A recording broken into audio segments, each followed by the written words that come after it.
Hello and welcome to this video on incremental refresh in PowerBI. I'm your host, and I'll be showing you how this feature can help you manage large datasets and improve performance.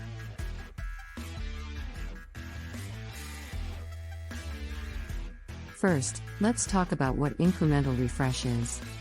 It's a way to refresh only a portion of your data, rather than the entire dataset. This is useful when you're working with large datasets that take a long time to refresh. With incremental refresh, you can update only the data that has changed, which can significantly reduce the time it takes to refresh your data and improve performance. Now, let's dive into the two main components of incremental refresh. The first one is the partition key, which is a column in your dataset that you use to split the data into smaller, more manageable chunks.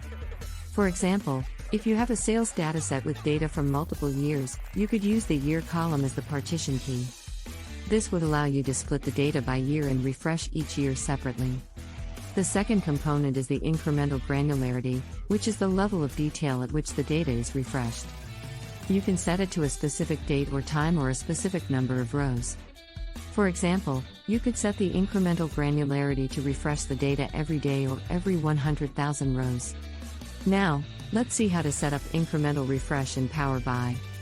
You need to go to the dataset settings and enable incremental refresh. Then, select the partition key and the incremental granularity. You can also set a retention policy to specify how long the data should be kept before it is deleted.